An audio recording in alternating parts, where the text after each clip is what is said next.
So having that guilt when you know you need to rest is a common sign that you are either in the stages of burning out or you have reached that point of burning out. Really? I didn't think of, because we talk about guilt all the time. The guilt gets just getting in the way of us resting and having self-care. I never thought about guilt as a warning sign that we're burnt out. Welcome to Journey to Joy Live, a podcast to promote wellness, resilience, and inspire joy. Be empowered to balance your mental, physical, financial, aspirational, and social health while providing mental health awareness and breaking down the stigma of mental illness in the Black community. I'm your host, Dr. Int Joy, and I'm here to help you transform life's challenges into opportunities for joy. Let's begin the journey together. Hello, we are in episode 93. Burnout isn't a badge of honor. It's a warning sign. And I have today a very special guest, Dr. Naima Spradley. She's a family medicine physician and CEO of Refresh Health. Welcome.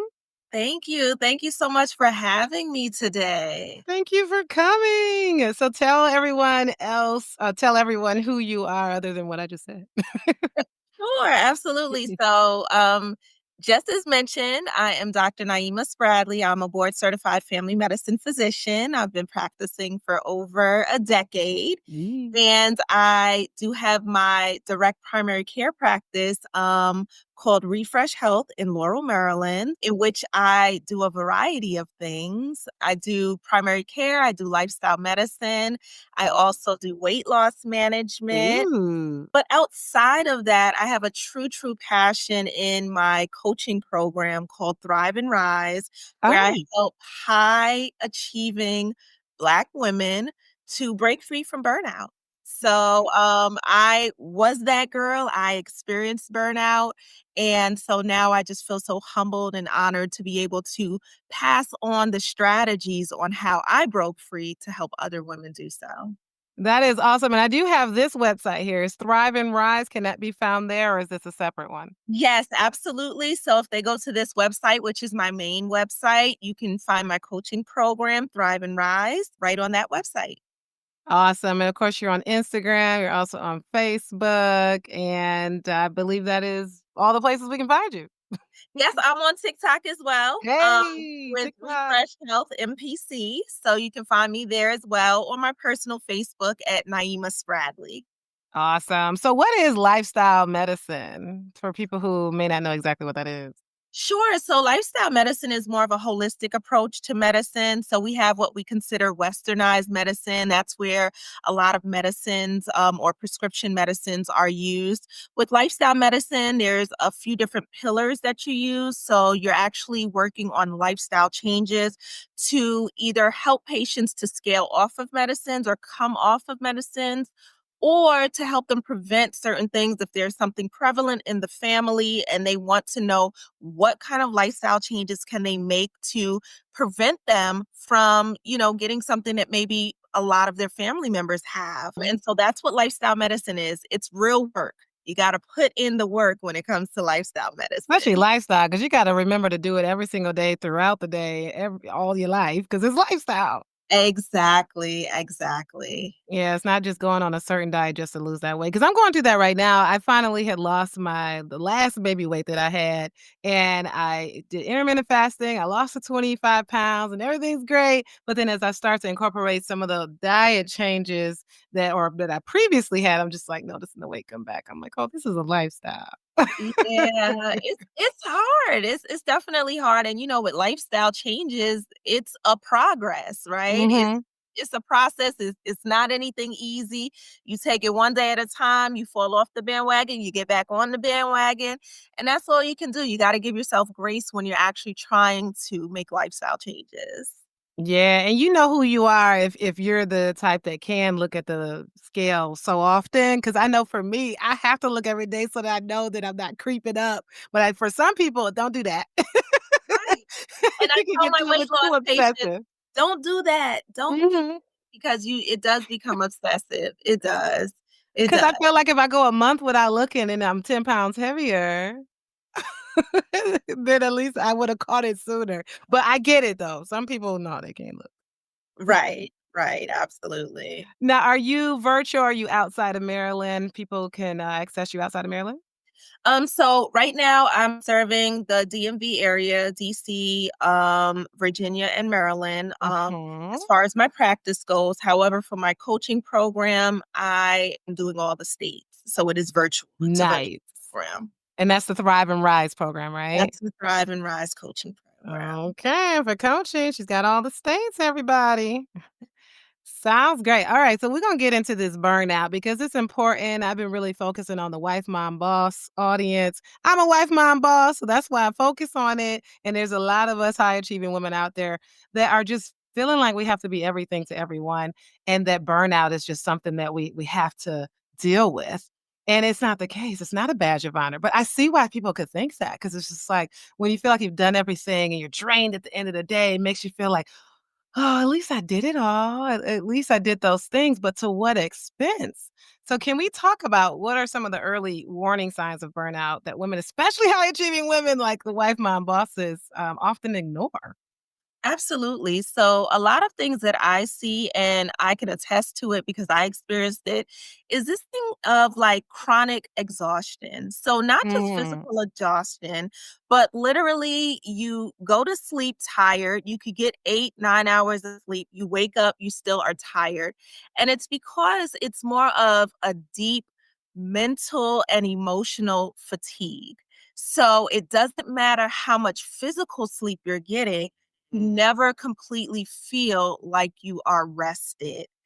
And so that's a common thing that I see. Some other things we see is irritability, so snapping at the little things.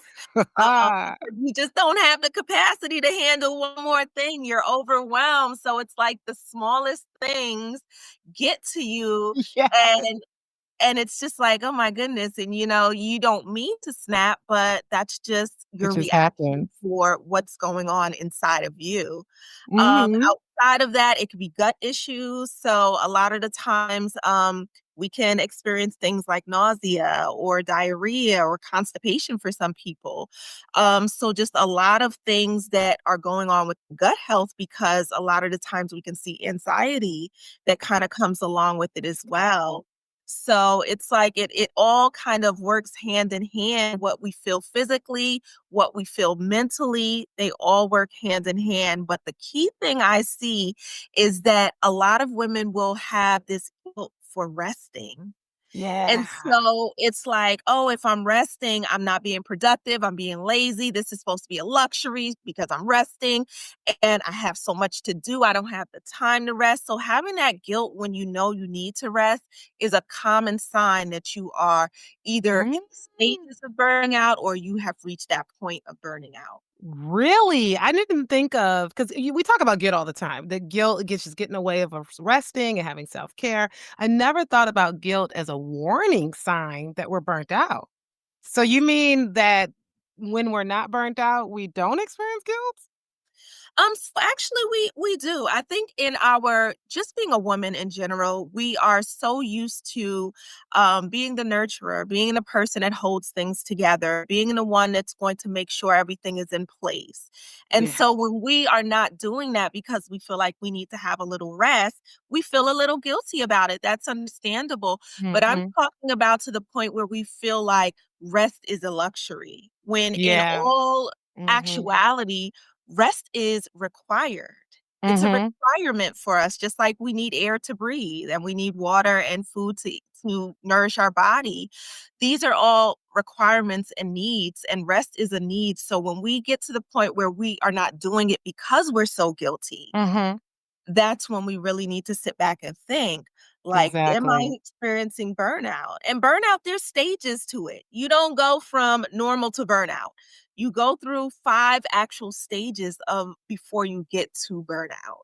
Yeah, and it's really like the almost like the chicken or the egg, or just both the chicken and the egg happen at the same time because guilt is a warning sign of burnout, but it's also or burnout is the consequence of being guilty because if you feel guilty, you're not going to take the rest and then you're going to get burnt out. So there's that too. So yeah, that definitely makes sense. So going back to the gut issues, because I have a lot of we're always talking about burnout and self-care and why we have to unlearn doing it all and all that. We talk about that a lot. You are a family physician, which means you very much talk about our physical health a lot. So tell us more details about the gut issues, what we can notice in our bodies. So a lot of the times, and I don't know if others have noticed this, but I have as well, that especially when you have anxiety or you have something mentally going on for you, it manifests in our gut. And so we tend to hold a lot of stress in that area. And that's why we can develop diarrhea. We can develop constipation. We can develop also loss of appetite. Yeah. And so it or we're I overeating, was gonna say the you other way know? around. It can be either extremes, like for me, Yeah. when I was experiencing burnout, I actually started to have a lot of weight loss because I just had of Mm. appetite. So Mm. it was but any of the extremes, overeating, undereating, they're both not good for your body. You're either not nourishing it or you're causing more havoc on it by adding weight to you. So Mhm. both extremes are not good, but they come Yeah. along with if we're under chronic stress. That's just what happens. And then also when we're under chronic stress with gut issues, come weight gain a lot of the times and our cortisol levels going high. And cortisol is that fight or flight hormone. So it Oh, regulates yeah. our weight, it regulates our sleep patterns, it regulates our cravings. It does a whole lot of different things for us. So if we are always in fight or flight, we start to get a lot of anxiety. That's where we start to see a lot of the gut issues that come along with it. Yeah, so that it can be all kinds of things, up and down in weight, up and down in appetite. So definitely things to look out for when it comes to considering if this is a warning sign for burnout. And it's different for different people, that's for sure. Any other thoughts on how burnout shows up differently in our body versus in our minds? We talked a lot about the gut health. Yeah. So like I was mentioning when it starts so most of the time we see the physical signs before the mental and the brain actually catches up to the physical part. And Yeah. so that's why a lot of the times we'll see physical things, but with the mental part like I mentioned the irritability, the mood swings, Mhm. the brain fog, just having trouble focusing because you're trying to do so many different things. And this is what we see, and sometimes we even see depression. And it Yeah. comes in the form of just looking at things that maybe brought you joy before that no longer do that. They seem like a task now or something that you just don't want Yeah. to do. But depression and burnout are different. So you can experience burnout and not have depression, but Mhm. also see depression as a symptom of burnout as well. So they don't always go hand in hand, but it's very common that we see that because at some point in burnout, you become numb. And so Mhm. when you become numb, there's just nothing that really is going to give you that spark back Yeah, and multiple emotions. the joy. Exactly. Exactly. And, a lot of people might ask, well, what exactly are the differences? I mean, I can take that one as a psychiatrist. I mean, if you are fully depressed, you're losing the ability to do your work, the ability to sleep. We call it the social occupational impairment, where their relationships are failing, work is failing, grades are going down, and things like that. So if you're literally seeing those kinds of signs happening where you're not able to function, then it must be depression. And then, of course, if suicidal thoughts come, then that's depression. Usually, you're not having suicidal thoughts with burnout.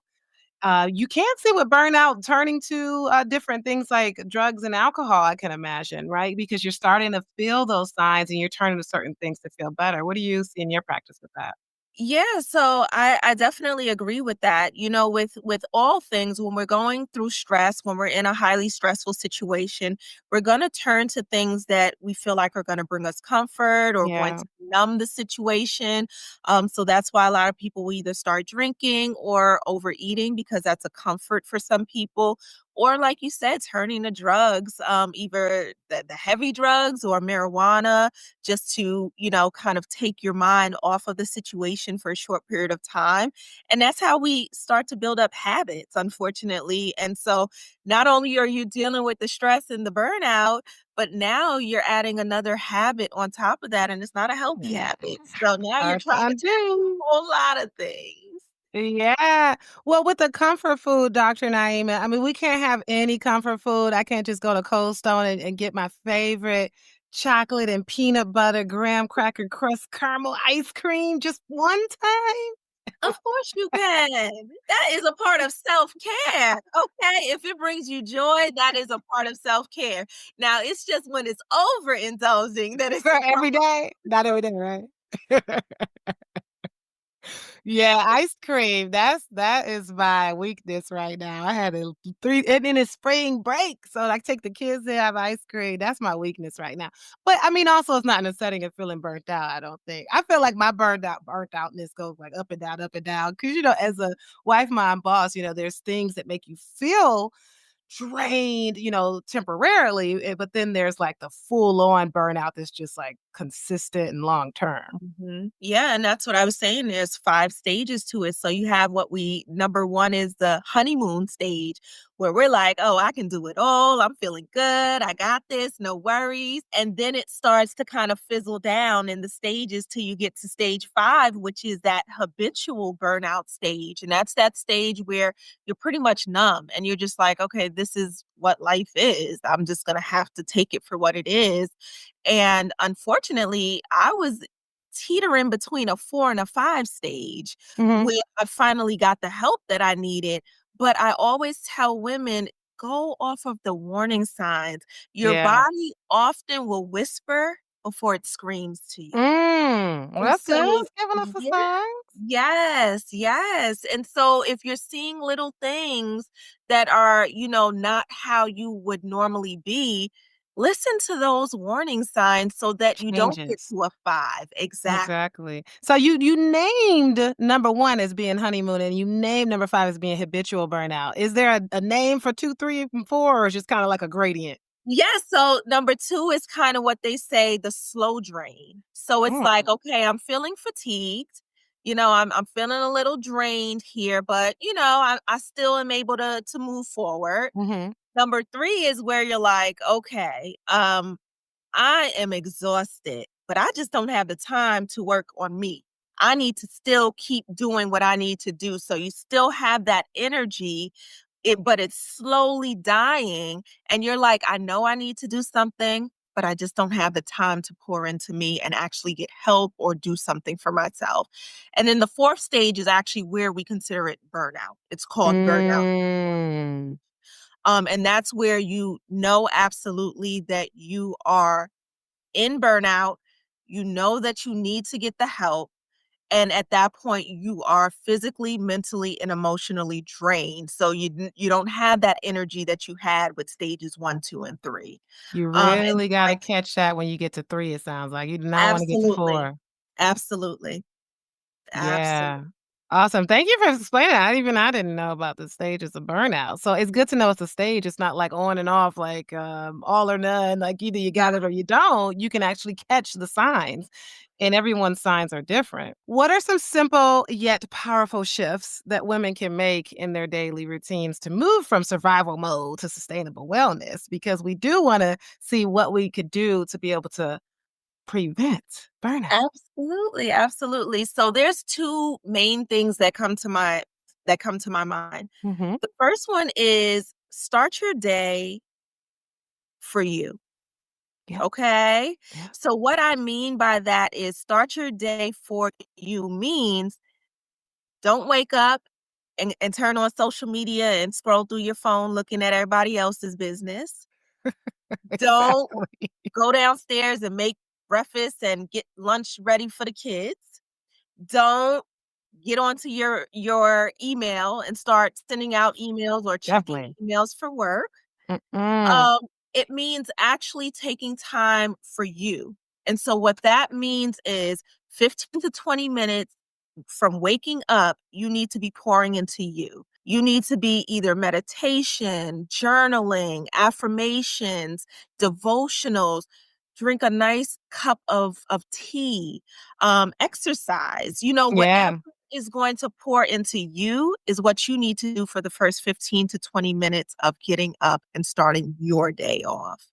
And I actually learned that. I think it took me almost 40 years to learn it, but I read a book.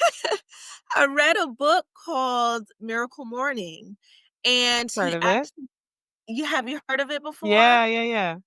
It changed my life because I used to get up and just be in such a frazzle, just go, go, go, gotta get my daughter ready Right for school, away. gotta do this, gotta do that.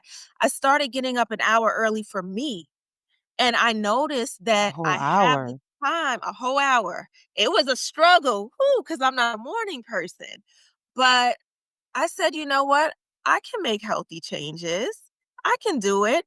And, to be honest, you don't have to be so strict and stringent on yourself that it has to be this. If you say one morning, "I can't get up," you can't get up that morning. If you need to sleep a little bit more. But at the end of the day, it's about creating healthy habits so that you can make changes and make the changes that you want to see so that you can have different outcomes. And I noticed for myself, I just wasn't so anxious and in a rush when it came to leaving out in the mornings because I had more time Yes, to the actually. time. Exactly, exactly. So that's one thing that I would definitely say to do. And that's Um, just one. That's good. but there's number 2 now. Mhm, So mhm. the second thing is we have to make sure that we are penciling ourself and our schedule on our calendar like we do our appointments for our kids, like we do for our meetings at work.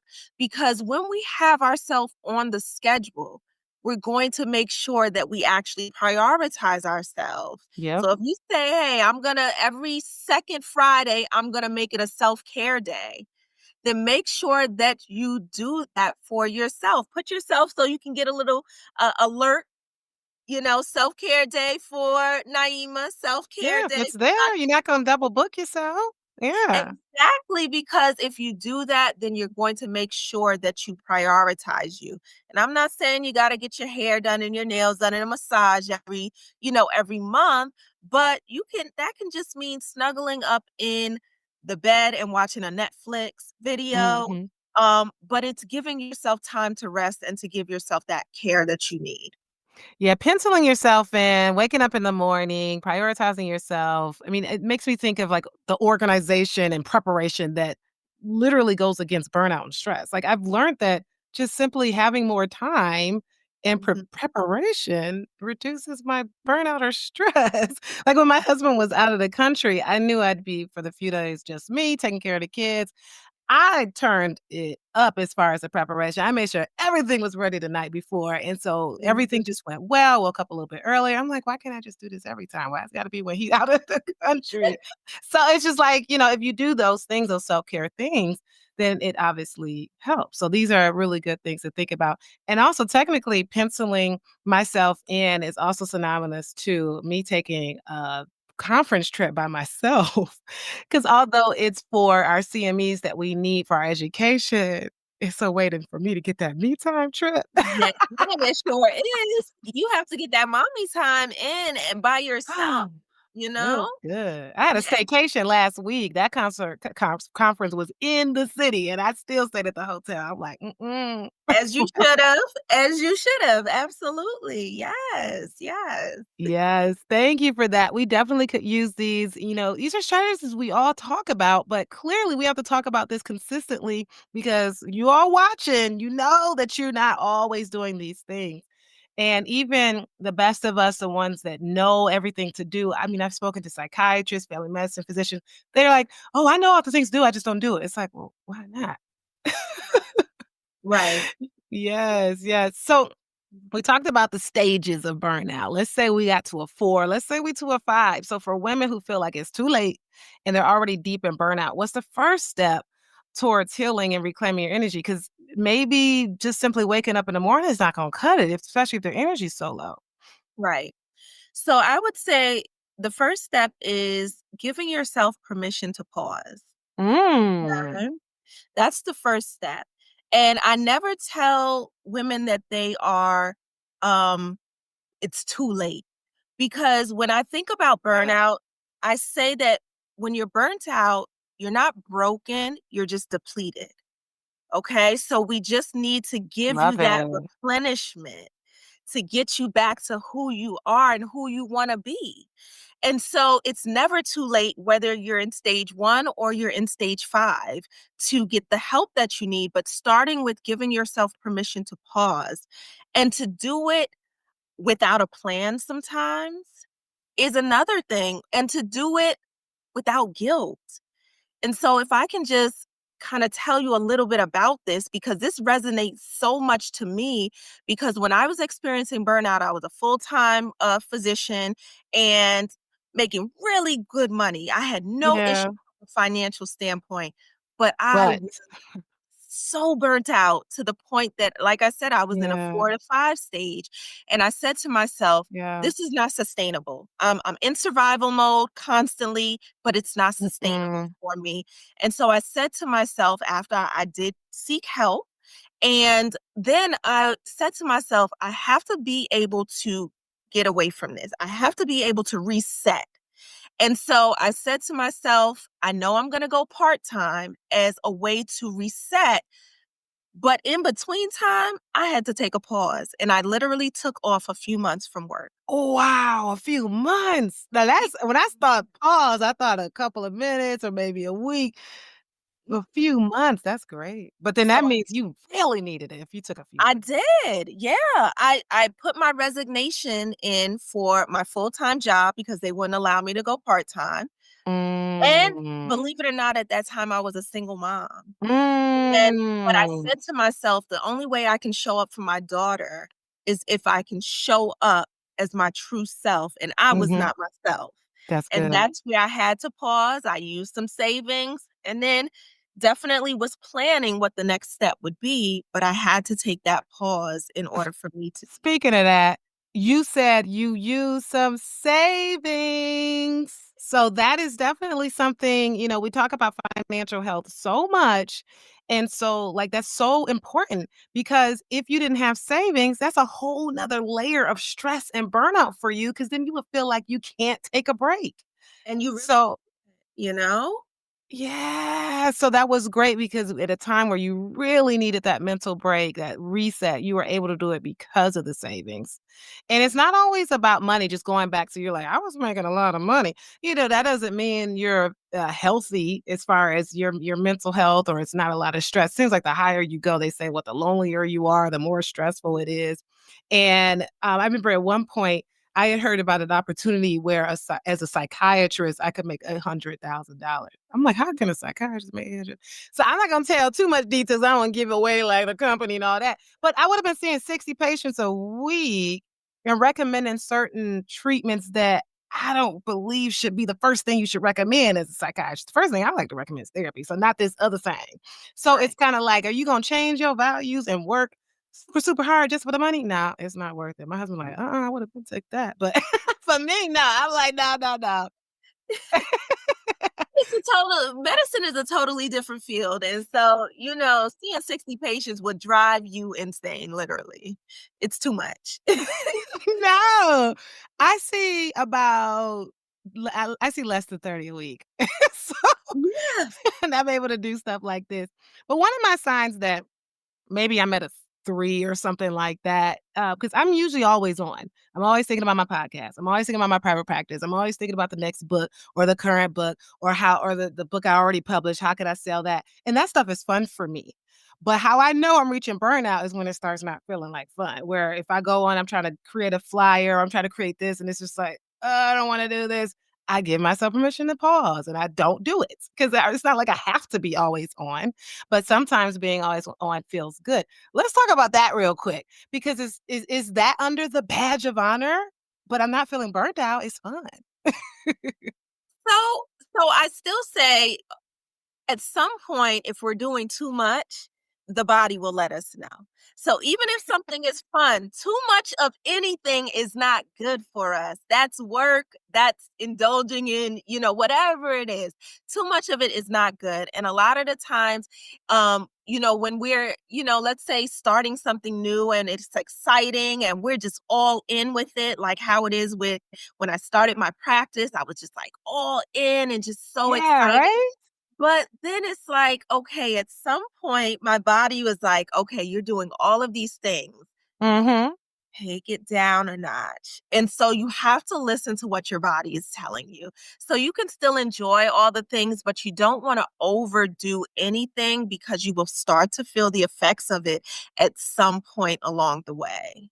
Exactly. So important. And I even at times prioritize like what I watch on TV, like towards the boys. So I'm like, Spider-Man's always playing or Bluey, whatever they want to watch, or my husband. But lately I've been like, okay, I can have my show too. So I've been looking forward to actually watching a show that I want to watch as opposed to like thinking about the podcast and planning for the book, that kind of thing. So yes, it's very important. And it feels good to watch my own show. Yes, as you should, because it's not all about work. Even though work can be fun for us, we still want to make sure we're taking time out to do the things that, outside of work that still bring us joy. And if it's watching a movie show and getting your ice cream, then go right ahead and do it because that's what is going to help you sustain being a wife, mom, boss. Uh-oh, so Dr. Naima said we can eat ice cream in our beds while watching Netflix at 10 PM. That's what you said, 10 PM ice cream. As long as you don't overindulge, as long as you don't overindulge, enjoy. I always tell my patients that enjoy as long as you do it in moderation. Moderation, yeah, not every night. I usually don't I try not to eat after 7, but I remember a couple of nights where, it's my favorite time, and actually I did a reel on this. One of my favorite parts of the day is just get in bed with my husband and just watching TV, right? And one time we were just like, "We're gonna order some." What did we order? I think we ordered some chips and dip just from a random restaurant. And then Mhm. he went out and got it. We just eating chips and dip in the bed at 11 PM.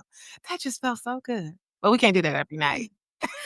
That goes back to moderation. You can do what you want as long as you do it, within range. Yes, for sure. So, what's one thing that you wish every wife mom boss do about burnout, and why it's just literally not a measurement of strength? Sure. So what I realize, especially with women, especially with Black women, we kind of we say that our worth goes hand in hand with our productivity, and Ooh. that's not true. So how much you do does not depend on how worthy you are. Mm. And a lot of the times that's what we feel. Oh, we have to do so many things. We have to wear so many hats, be a caregiver, a mom, a career woman, a Mhm. spouse. We have to do all of these things and be productive at it in order for us to feel like, yes, I'm that woman. I did it. And that's not the case because the productivity and that mindset is what leads to burnout. And Mm. my clients in my coaching program, I tell them the first step is called reset.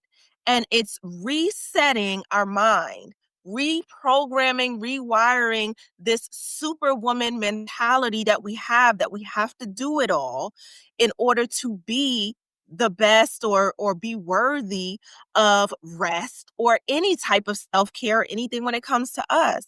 We have to reprogram that because I think it's generational pressures that come in the mix with us with having to be that strong Black woman, and there's so many things that we get embedded in us that Yeah. reprogram. Yeah, yeah. And with that, unlearning like having to be it all and being the superwoman, but also unlearning certain negative thoughts that might lead to that. Because I've noticed that sometimes I might have the thought that, did I do enough? I didn't do enough. So if I'm feeling like I didn't do enough, even though I did everything, then I'm going to keep doing everything and then I'm going to burn out. So, what is your go-to negative thought that makes you feel like you got to keep going? Is it like the superwoman mentality? Is it not feeling like you're doing enough? So definitely really important to learn yourself and learn your thoughts. Yeah. And can I just say there's just one myth that I hear so much about burnout is that with burnout, oh, you just need to rest, you just need to take one thing off of your plate, do less. But yes, rest is essential, but when it comes to burnout, you have to learn how to expand your capacity. And that doesn't Mm, mean mm, to take on more, But Almost sounds like it. that means to hold what matters with Mm. more resilience, more grace, Mm. more Mm. alignment. So Good. holding on to what actually matters more is how you expand your capacity, not actually taking on more. So that's something that I really work hard with my clients as well, because once you expand your capacity and you understand how to deal with life's demands, you have a different outlook on things, you respond differently, and you have a different outcome. And that's what it's all about. It's about moving forward and learning how to do things differently so that you can grow as a person and be the best version of you that you want to be. Oh, that's powerful. Thank you so much, Dr. Naima. These have been really great nuggets that everyone's learning. And let me tell everybody how we met, because I had the first wife, mom, boss, unfiltered chat in February, and you came. And I was like, oh my gosh, she's so amazing. Let me get you on my talk. And we're going to have another one backed by popular demand this coming April 14th, this coming Monday at 7 p.m. So you can go to my website to find the registration. It is on Zoom and it's completely free just so us wife, mom, bosses can get together and just talk about the challenges and like different tips because we're all going through the same thing. And wife doesn't necessarily mean you got to show a marriage certificate. Maybe you are a co parent, you are dealing with the other person. Maybe you are engaged. Maybe you are not officially married, but y'all been together for 20 years, but you still dealing with another spouse plus kids, plus you a boss, or you're caregivers. You a wife caregiver boss. Come out. You the only thing you got to be a female at least. At least, right? But let's come out. Let's talk unfiltered. Now, Dr. Naima, I always ask my guests what their personal journey to joy has been like. So tell us. So my personal joy to journey, wow, it's been amazing. I gotta say, I have grown so much as a person. Um, just within the last few years, from experiencing burnout, learning how to break free from it, experiencing loss, Mm, more recent in the last 2 years, or I should say the last year for me, and then mhm, within the last 3 years, mhm. experienced quite a bit of loss. And then getting to own in my practice and being able to actually help other women to break free from what was holding me back for so long. So my journey has just been one of growth, one of abundance, and I just feel so blessed to be able to drop these jewels and these nuggets to women that need to hear this, because so often we are suffering in silence, Yeah. trying to do it all by ourselves when there's help out there. And don't wait to get the help that you need. I waited too long. And that's why I Mhm. tell women, don't wait. Because I want to be the example. Don't wait. Do it when you need to do it. Do it early on so you can heal and be the person that you want. Yeah. And the life that you envision is waiting for you. It's waiting for you. It's at your fingertips, but you have to be Mhm. healthy. You have to be the best person and the best version of you to get to that success. Yeah. And when you say you waited too long, do you mean that you wouldn't have needed a whole 3 months to take off, or what were some of the signs back then? I think that if I wasn't so far deep in, I would have maybe been able to get out a little bit easier, Mhm. and not necessarily need all that time off. It doesn't mean And you that's still okay don't that you did. belong. Right. Yeah. I'm not complaining. My journey is Yeah. my journey, and I definitely do not have any regrets for taking that Yeah. time off. But I feel like if I would have gotten the help earlier on, Yeah.